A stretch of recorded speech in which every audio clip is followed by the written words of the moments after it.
Hello and welcome to I've Seen Everything, where the name is ironic and the reactions are...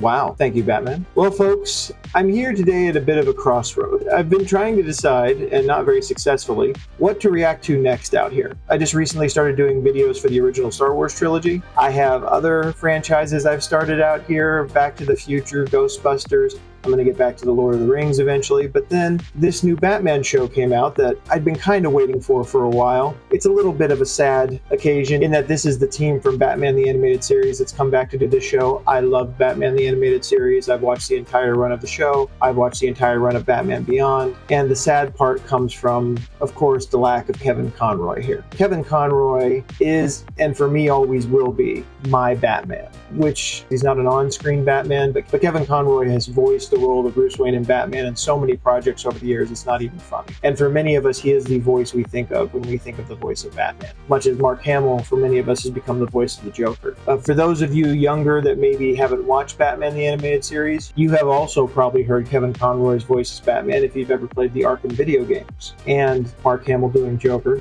with the exception of Batman Arkham Origins. Those were different actors playing the parts there. So it's a little sad that Kevin Conroy isn't still with us to be a part of this new series, especially since it's being run by the team who ran the series that made him Batman to begin with. But I am still very excited to watch this. I'm very excited to see what directions they go with it. I've heard little rumblings here and there about different takes that they've done with things. If they create anything here that's anywhere near what they created with Batman the Animated Series or Batman Beyond, then this is going to be a lot of fun to watch. And before we get going here, if you do me a favor, please go ahead and hit the like and subscribe buttons down there. Click the bell so you can see when I'm putting out new videos. I really appreciate you coming along on this reaction journey with me, and I have a lot of plans for what I'm going to be putting out on this channel. So I hope to stick around for it. But for now, here we are, Season 1, Episode 1, Batman the Caped Crusader, and I believe the episode's called In Treacherous Waters. Not sure what that means, but there's only one way to find out. Let's hit play. Here we go.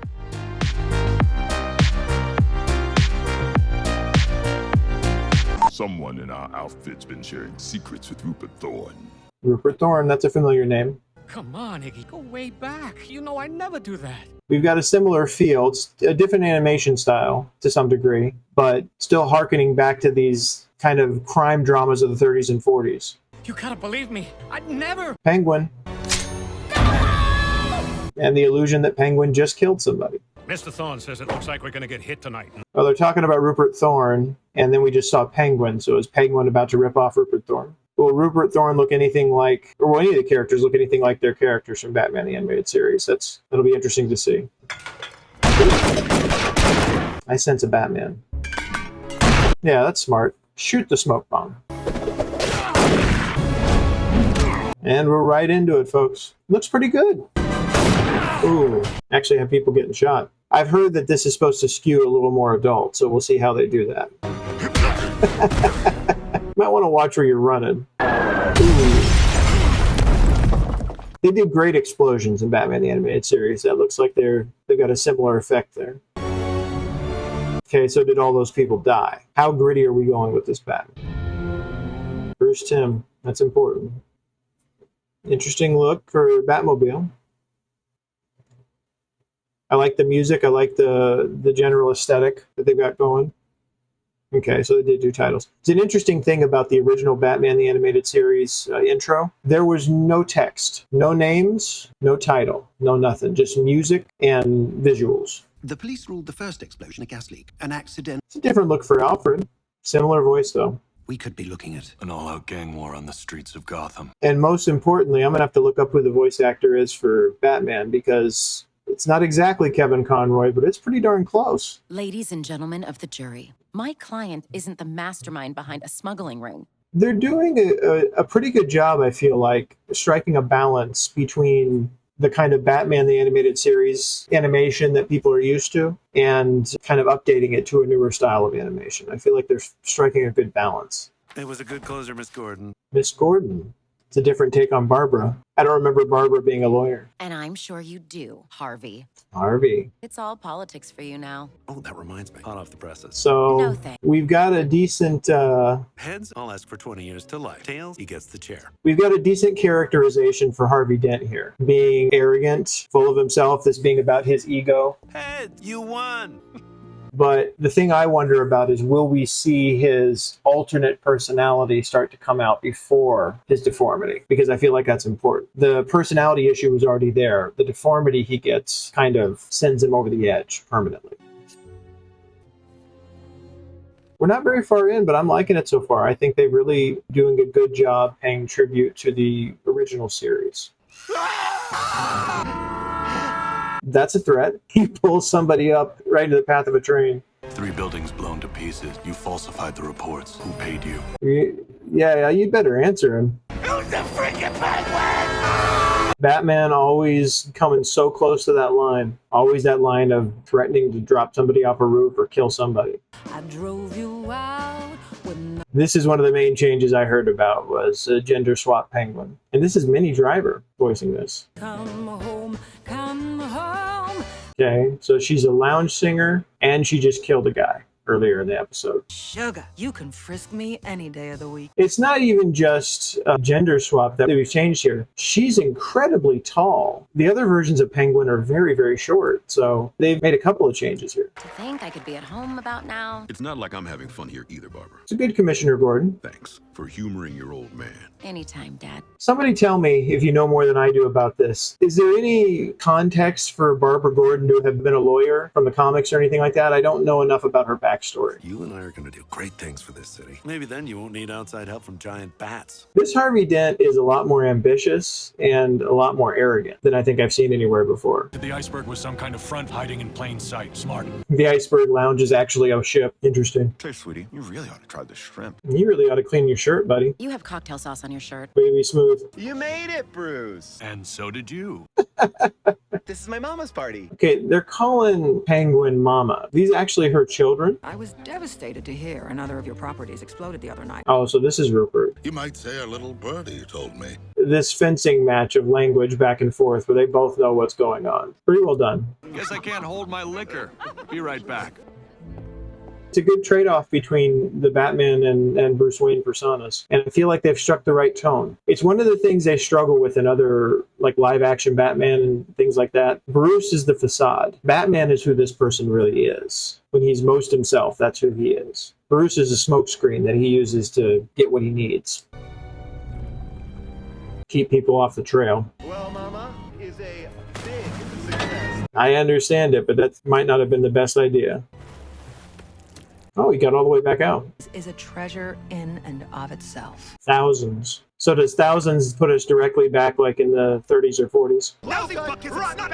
Mama already knows which one of you it is. No, I didn't. It's another new thing. I don't think we've ever seen, like Penguin in particular, but I don't know about any of the villains having children. Mama never holds a grudge for long. Wait, Mm. no! She's willing to do that with her own kid. Are they actually her kids? That's pretty dark. No pun intended. That's pretty ice cold. Mama's on touch. You gotta help me. Sorry, Sonny. So the guy just got his own brother killed. Do you have any idea what this means? That thorn got you to kill the wrong son? Yep, very much so. Squeal about the whole operation. Find him. I'm getting the sense that Penguin's not going to have any kids here pretty soon. I mean, I like the idea of making Barbara Gordon a lawyer. She never really kind of was self-actualized with her own like career and everything. She's just Commissioner Gordon's daughter. What do you want? She's gonna kill me. She runs a mob. You gotta help me. Mama just killed my brother right in front of me. Yeah, times are pretty desperate. We need some backstory about how she ended up with kids. Hey, Ronald, how about you stop the whining? At least until... Yeah, you are in trouble. I'm cooked! I feel like we're about to have Barbara Gordon meet Batman for the first time. So this is definitely not a sequel series. It's a spiritual successor, I think they said. Similar style, but different franchise altogether. We're starting from scratch here.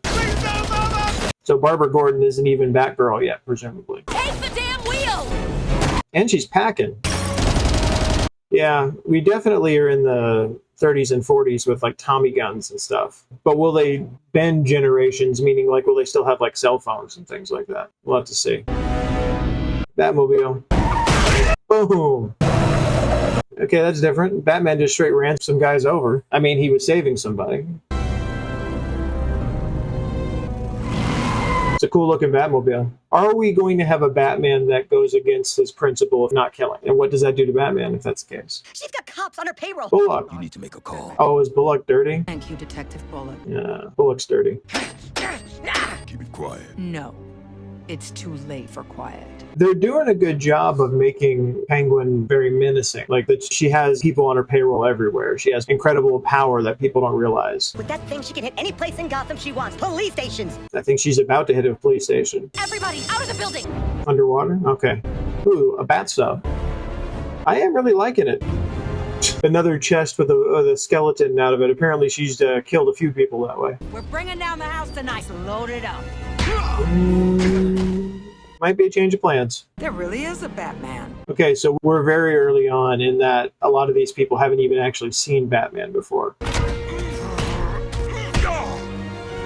She seemed very casual as a fight was going on in the middle of her, still loading that cannon to shoot it. Yeah, he's got better toys to utilize. Scratch one police station. Now we find out if she can fight. That's a little disappointing about making Harvey crooked cop. I mean, it makes sense, but it's a little disappointing. This is a United States Coast Guard. Fun's over, freak. She can fight okay, but not as good as Batman. At least they got people out. I think that's everybody. Ooh, that is fairly destructive. And now we all lose. Yeah, they're gonna need a new police station. Oh, that Batman guy is real, by the way. Way to just drop in with that. He has a really nice car. So we get to see Gordon and Batman meet for the first time. That'll be something special. I've been piecing together the full extent of Penguin's empire. He really does. It's not right. It's not dead on, but he really does have a decent Kevin Conroy. By taking down her operation, You've just given another piece of the city to Rupert Thorne. I failed tonight. That can't happen again. Everybody fails. All right, this first one in the bag. Let's go to the wrap-up. I like it. I like it a lot. You know what? I even like it more than...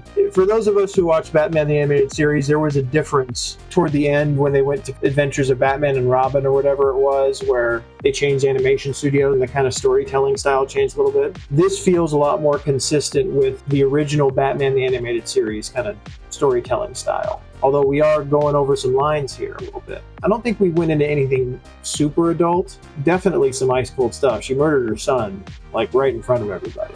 But I very much enjoyed that. I'm very much looking forward to seeing what comes up next. The original Batman the Animated Series really did something special in that if you look at cartoons of that era, especially superhero-based cartoons, they're all very loud and colorful and very definitely aimed at smaller children. And Batman the Animated Series was still aimed at children. But especially if you hear Bruce Timm talk about it, just because it was aimed at children doesn't mean they felt they had to talk down to children. And also, in doing the show the way they did, they made something that was enjoyable for people other than children to watch too. Really, for anybody who loves like crime movies or detective stories or things like that from the 30s and 40s, like they even did the title cards the way that you would have done them back in those days. And they've all very much had that feel. They could be a little silly, they could go to some kind of wild places, but more than anything else, they felt like 30s and 40s detective stories. And I really feel like they've captured that here too. And I feel like they actually have kind of even firmly said it in that time period, even if they never say it. If you look at the cars,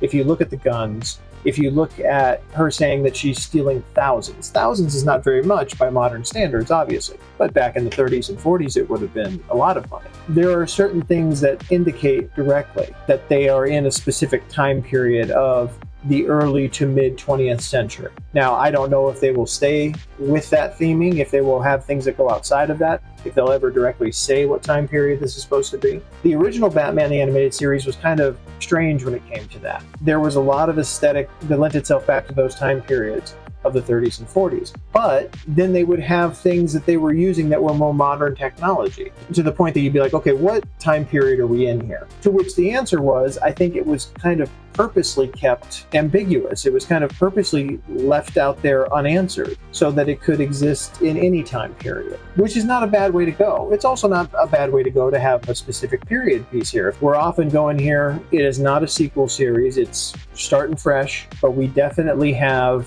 some crossover to the original Batman the Animated Series as far as how things are animated, how the stories are told, how the voice cast sounds. They really did find somebody that I feel sounds pretty close to Kevin Conroy. So I'm glad for that. We're allowed to keep that aesthetic, probably because for Bruce Timm, that's the voice of Batman too. So we wanted to find somebody who could do that version of the voice fairly well. That version that Kevin Conroy himself was able to create. So I think that's it.